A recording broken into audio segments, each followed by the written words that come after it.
And that's where the looting started. And if you reverse the table, I kind of see from both sides, you know, you've got people of your country, from other countries coming in that can benefit the country in terms of education and resources and stuff and knowledge.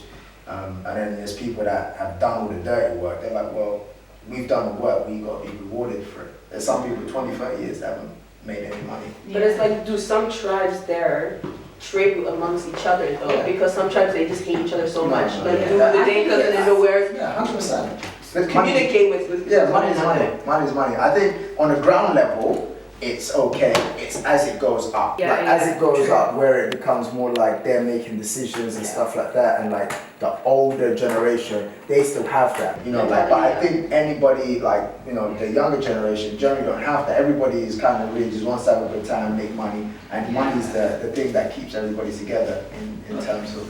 Why do you guys think like tribalism is such a big thing? Why do you think it influences our kind of government so much? Fear. In regards it's to fear what? of Fear of difference? No, it's fear of somebody else coming in and takes the resources, because a lot of people have the mentality where the cake is so small, they don't think that there's enough for everybody. So they think if 1, 2, 3, 4, 5 of us, a Dinka for example, we come in, now everybody has positions of power, we take all the resources and take it to the region where the Dinkas are from. We had the same thing. So nepotism is a big thing. So but how does that make sense if, like, I'm just playing devil's advocate here because I understand, but how does that make sense if everybody fought together to get the same outcome of independence? So now why are we ruining everything we did? They're not thinking because they're not. Go ahead, and dividing ourselves even further. For me, it doesn't make sense, and it's not a correct mentality to have. You can't have fought side by side with people, and then when it boils down to it, you still want to. You're being a hypocrite. You still want to do exactly what you fought against. You know what? Like a lot of people are not going to agree with it, but it's men. There's nothing to do with women. It's ego. No, it's ego. It's 100% ego, and it's 100% who's got the most money. I like that. It's 100%. It's the men. The women don't have any issues. Like women intermarry with everybody. You know, people who've got 5, 6 different wives from all different places. That never seems to be an issue. It's like, oh yeah, she's from where you can't marry her. That'll never happen.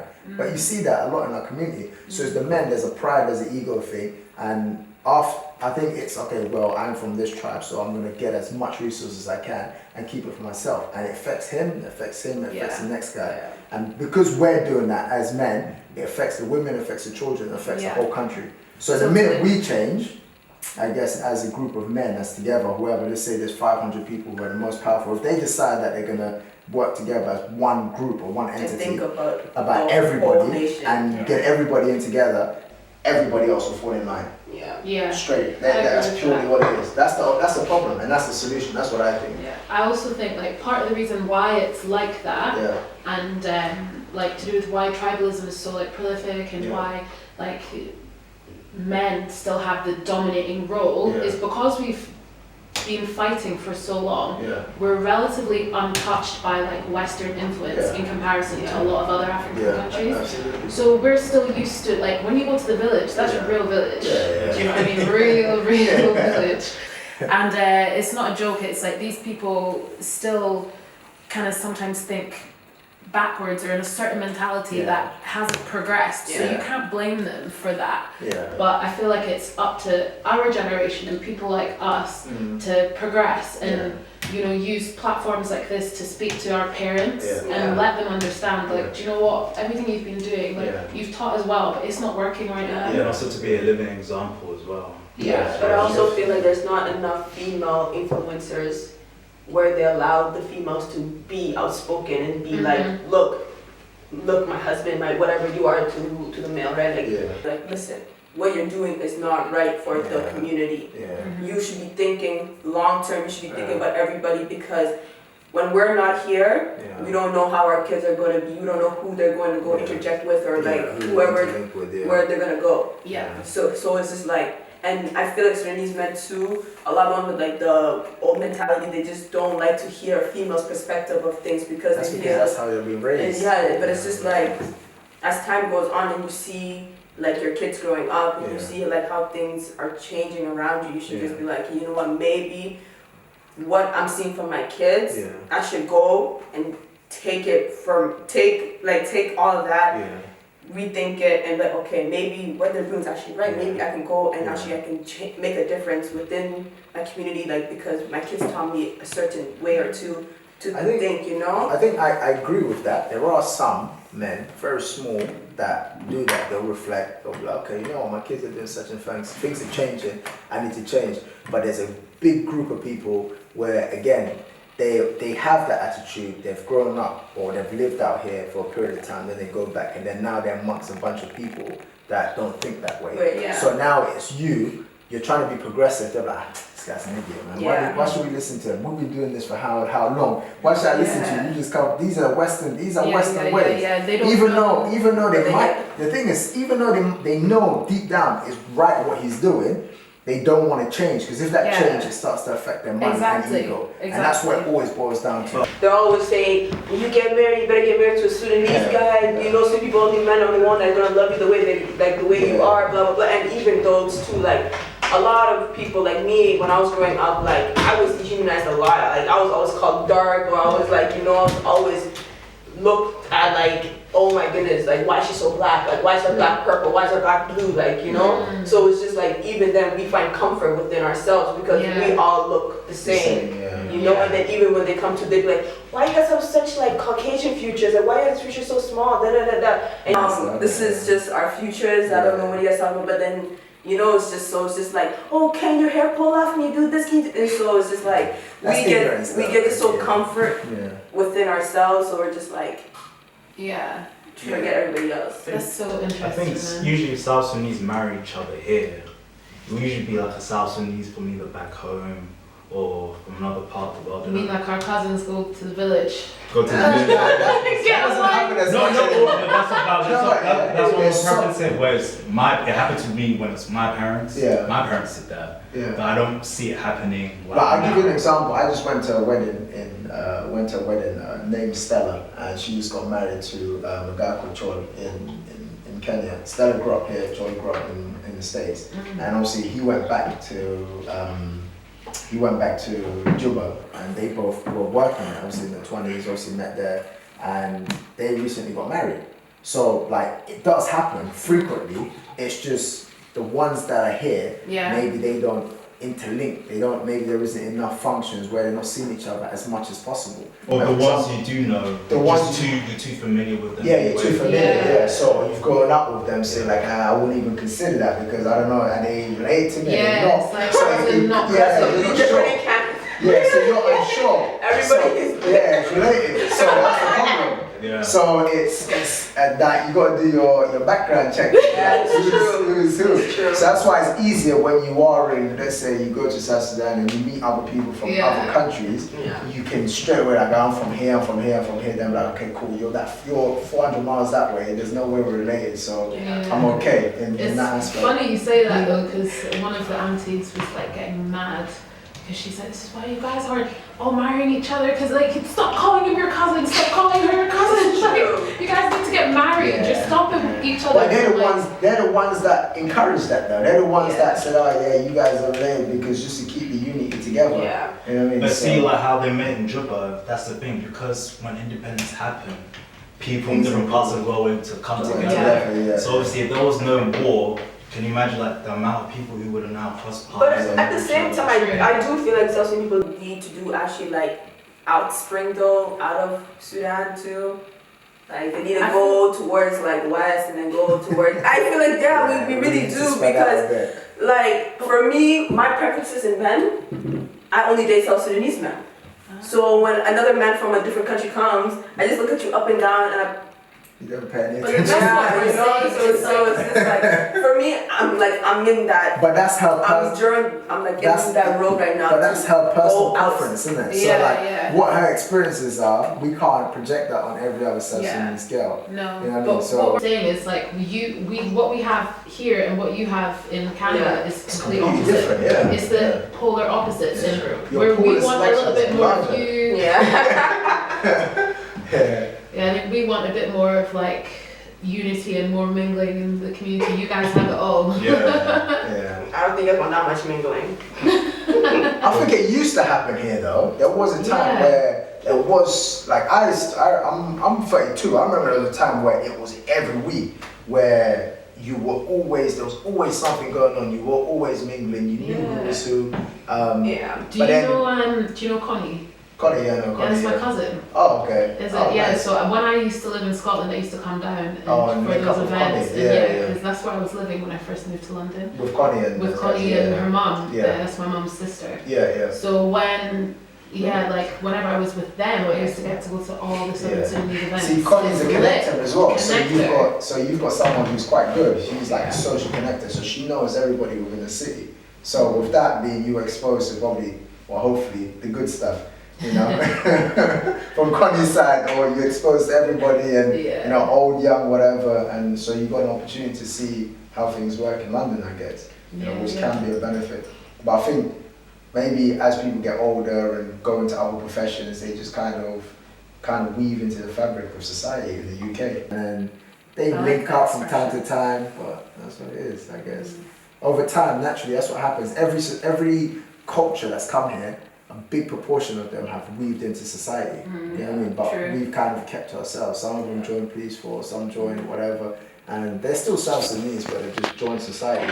Where us, we've just kind of isolated ourselves from society with the hope that we're going to go back home. Yeah. And that's another part. Rather than settling down and say, oh, I'm going to go get a house, get a mortgage, I'm going to be here for the next 15 years, I'm going to go home. So you keep renting. So you almost got a bag ready for 20 years, and it might never happen. How many times have your parents kept something to take back to South Sudan? It never happens. It sits there for 5, 6, 7 years, you know. So I think that's what it is. That's the dynamics, I think. But Scotland. Yeah, you gotta tell us about Scotland. Like Scotland. That's new to us too. Yeah. Like, is there even a community? Are you guys the only one? Is your family just a community, or is there? Me, my mom. There's 3 of us. No, so when we first moved there, my dad went to Scotland to study, and he went with like another uncle of ours. Okay. And there was a couple of like families there. It was literally just us.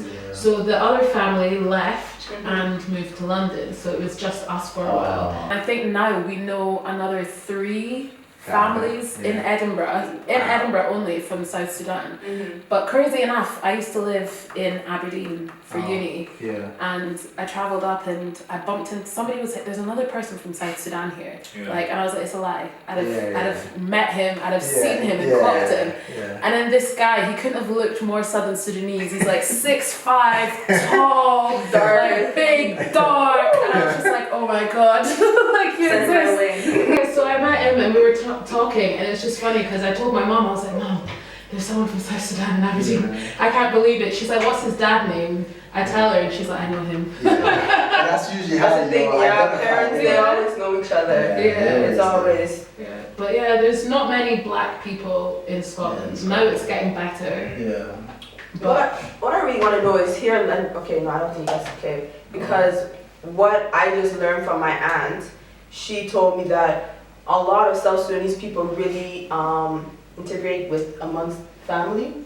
Like a cousin will marry like a second, like a third or fourth cousin. Oh, is it? And there's like everyone, everyone is actually like really close and knit together. So that's why when you never met somebody out, they're like, oh, this is your cousin.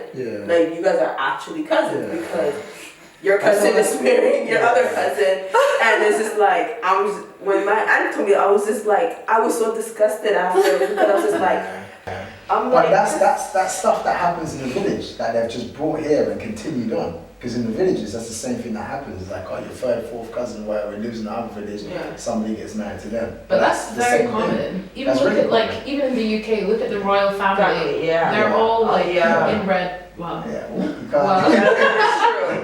Well, they are. They all intermarry and keep their wealth amongst themselves, and that's why they all look the same. But do you guys feel like this is what causes sometimes mental health issues and like physical looks to What, here? with In the UK?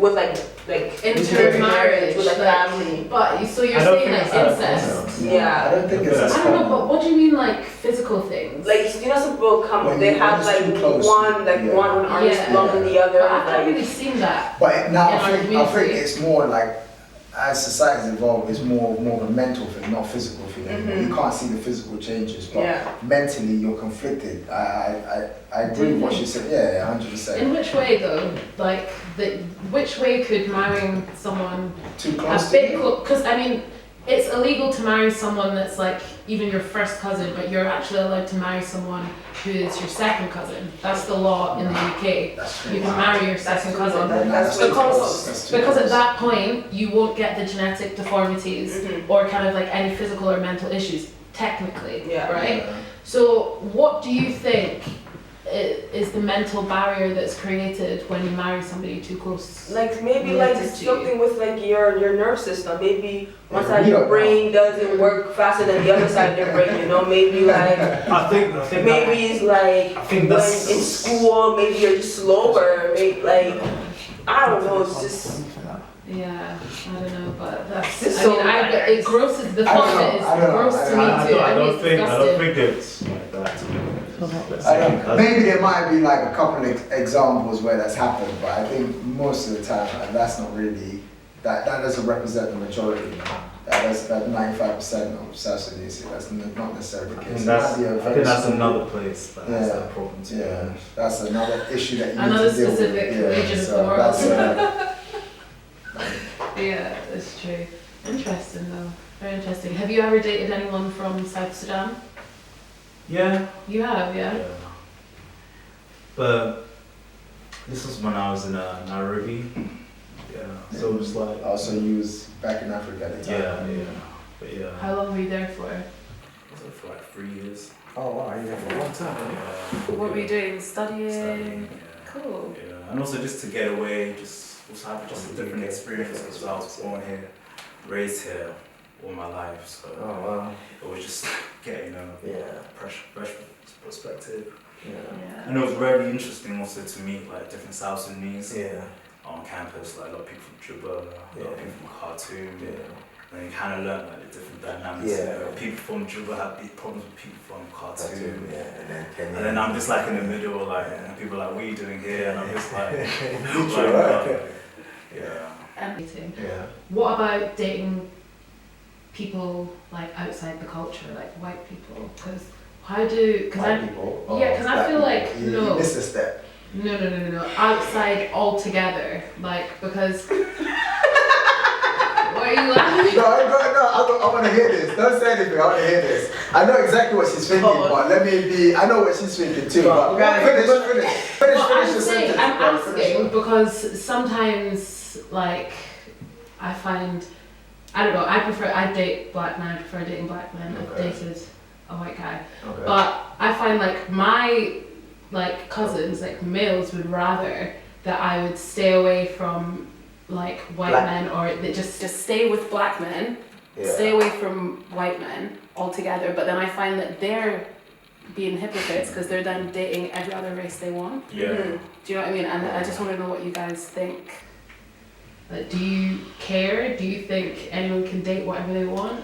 I mean, obviously, you know, everyone's an individual, so like, you only have control over yourself. So it's like, people do what they want at the end of the day, personally.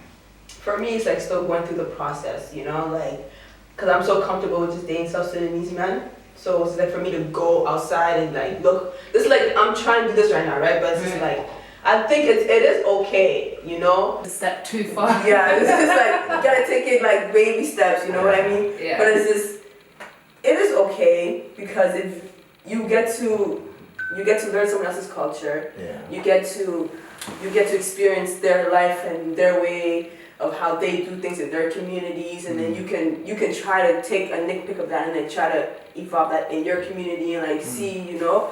But I don't see nothing wrong with it, honestly. But for me, I don't think it's like a process. Like it's still, Yeah. it's like in my head is like. What about someone else from a different ethnic group in South Sudan? Ah, that's cool. Well, Yeah, like I've dated, all my women have been all Dinka, but I haven't dated anybody else but a Dinka man. But because So when I said white, she was like, thing is, you know, it's just like my uncle has always like implanted in our brains like only Sudanese men, only Dinka men. The where people are not good. People are like prostitutes, this. Like my uncle always told me bad things about other Sudanese people, where he only made me feel comfortable being with my own Dinka people. And now that I'm trying to break out of that and try to like. So he's projected his own fears or realities onto you and other people, but that's just his opinion, I think. So like with me, I've done both. No, but like it's okay for the men to go out and go do whatever. Exactly. But like, for the female, you have to keep it in the family, like in the Dinka community. and then they wonder why there's so many single females. And it's like, well, you're all stepping out and we're not allowed to, and we feel this pressure. Yeah. You know, it's a close topic for me because my grandmother's mixed race. Yeah. She's half Greek. So In Khartoum? Like half Greek in Khartoum or here? Here, she's here now, but she grew up in the village, Nimule. She was in Juba. And then she married my granddad. She was married at first to, she was taken for marriage by somebody else. But she experienced a lot being light skinned. They called her Ingwe in our language, which means white. Do you know what I mean? And she was persecuted a lot. She had a very difficult life because of her being light, and because she's very pale and she has soft hair for a mixed race person. This is what I was saying yesterday. I'm at my shoot. I was at a shoot yesterday and we were talking, and I was just like, in South Sudanese communities, the men like their women dark. So when you come to the Western world and everyone prefers you to be lighter tone, it's like you're in a shock because you're just like, where I come from, they prefer me to be more darker tone because obviously when they want to breed, they want first as a male and the male to be dark tone because they know the darker you are, the more attraction you're going to get from the female. So it's just like it was like, so you saying that being in a South Sudanese like world, you know, and then you're a lighter tone color, and then people are like attacking you. I think those pressures are a lot more with the women. I think where with the men it's we didn't really have as much as that, because I think with most South Sudanese quite tall, quite big, it's quite intimidating. So majority of peers are not even going to talking about big as in height? No, just height and size, both. You think size they're big? Some the ones that I've met here, depends on the environment of where you are. So depending on where you are, some of them are quite big here. So maybe they just haven't, I feel like the experiences of the men haven't been maybe as harsh as the girls. In terms but I think that's just a general thing in society where women tend to be judged more, and there's a lot more pressure on us, or different pressure than there is in men. What's funny, I don't know, like my grandmother and my aunts would always tell me, don't ever marry outside.